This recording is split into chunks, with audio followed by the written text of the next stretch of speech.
former Vice President Joe Biden gave remarks concerning the wars both in Israel and Ukraine, and pledging, of course, billions more to both.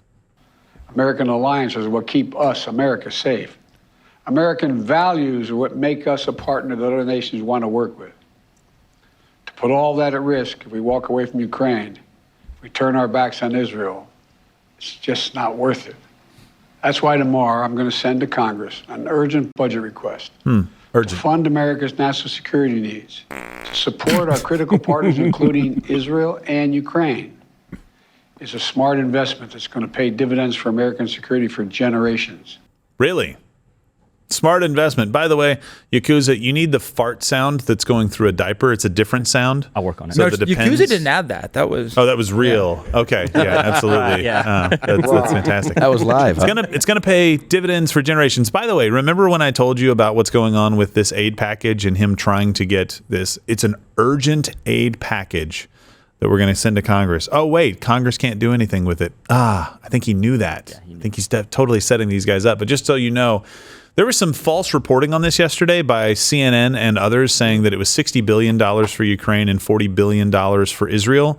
It's actually $14 billion for Israel, which is still a lot of money. Let's just be honest. Leave that up really quickly. I want to read some of the other notes in there. $14 billion for the U.S. border. Now, H.R. Sam, who we all think is a terrible person, yes, told me, it doesn't mean that he's wrong on stuff, but he told me that $14 billion, don't think like build the wall, which would be fantastic, actually just for processing more visas more quickly. And I think there's that's fine if we want to make the immigration process work a little bit better, but they're like, for border security. So wait, we're processing applications. That's not security so much as just, speeding up the bureaucracy. And then some other money for some humanitarian assistance in Indo-Pacific and other things, right? So it's like, hey, what else can we shoehorn into this deal? $60 billion for you, Ukraine. Where are we getting this money from?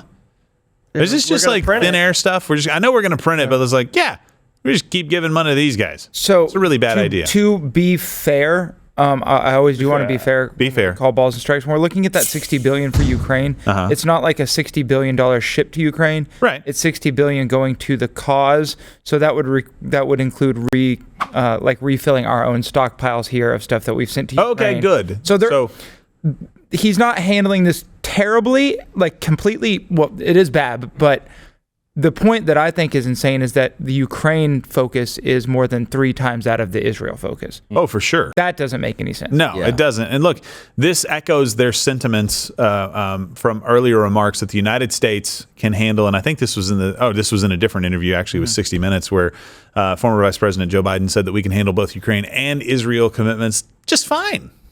Are the wars in Israel and Ukraine more than the United States can take on at the same time? We're the United States of America, for God's sake. The arrogance. The most powerful nation in the history, not in the world, in the history of the world.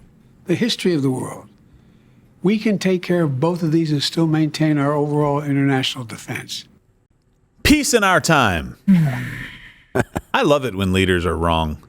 I hate it, actually. Yeah. But the arrogance. Best country in the world. I'm fine thinking we are the United States and that we can step up to most of the major challenges that could possibly face us in this new world. I get it. The bigger the threat that we would have to step up and face, the more sacrifices we would have to make, like shutting down industries to make sure that we can produce war supplies and things like that. And we'll talk about that here in just a few minutes. Lane and I actually have a bit of a disagreement on that. He's wrong, I'm right. But what I'm saying is I don't want to have to get to that point. So anyway, no, you just be wrong for a few minutes and then you can tell people why you're wrong. So Biden, Democrats, and also the neocons alike refuse to acknowledge the reality of the trade-offs of what we're doing right now. So we wanted to give you a few concrete examples. So here it is. Fast fact number 1. We are taking ammunition from Ukraine to give to Israel. So the Pentagon announced that it'll send tens of thousands of 155 millimeter artillery shells to Israel. Josh, is that a pretty common size for a shell? Do you know? Are you a shell man? Yeah, it's pretty common. Pretty common size. Thank you, Josh. It goes in a howitzer, right? I don't know. He's not a howitzer guy. Come on.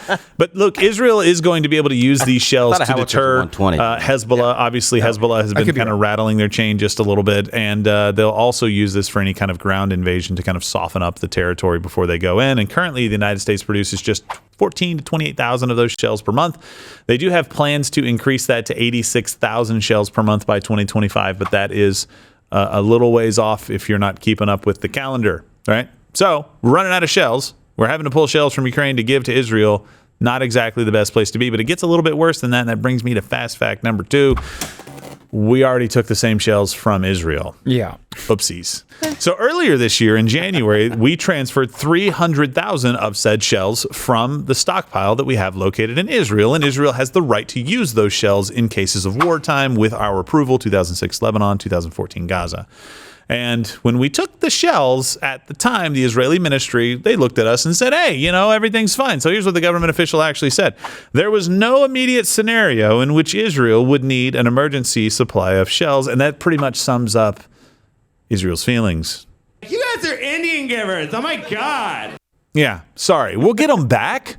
We loaned them to Ukraine. They haven't used them yet. We'll go get them. I'm sorry. But look, both conflicts require tons and tons and tons of ammunition, tons of weapon systems to be deployed, our stuff basically to be used. And there's a lot of places that stuff could pop off right now in the world, and we need to be very careful. But we would also have to give these guys Hellfire missiles, air-launched small diameter bombs, and JDAMs, right? You've heard a lot about that with the Gaza hospital. Like, it sounded like a JDAM. Did y'all see that post, by the way? Yeah, it was stupid. Nothing can sound like a JDAM. It's a guidance system.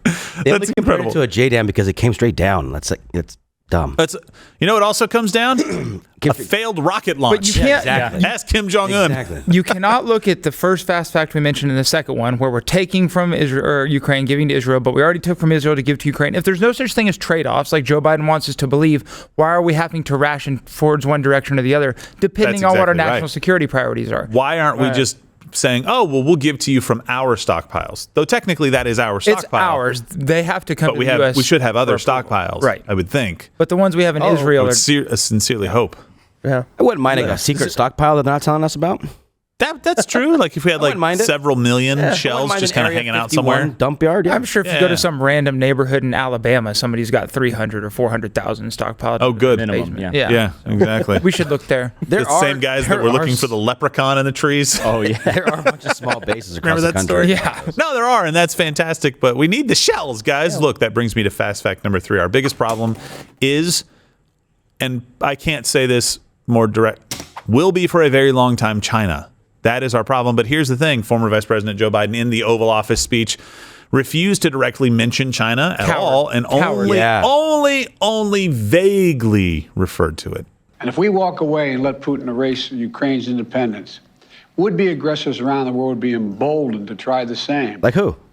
The risk of conflict and chaos could spread in other parts of the world. Josh. In the Indo-Pacific, in the Middle East. That's it. Especially in the Middle East. Taiwan. But that's say my name, say my name. The entire country singing that song right now to former Vice President Joe Biden. Any politician, any military leader that's giving a speech on the future of American policy or foreign policy or military posturing abroad, if they don't mention China, don't take it seriously because they're not telling you the truth. Exactly. Everything is done with China as the calculating point, or it should be. See Indo-Pacific. I used to do an Indo on my bike where the back wheel comes up. Right? Not a joke. Not a joke. Watch Louder with Crowder live Monday through Thursday, 10 a.m. Eastern.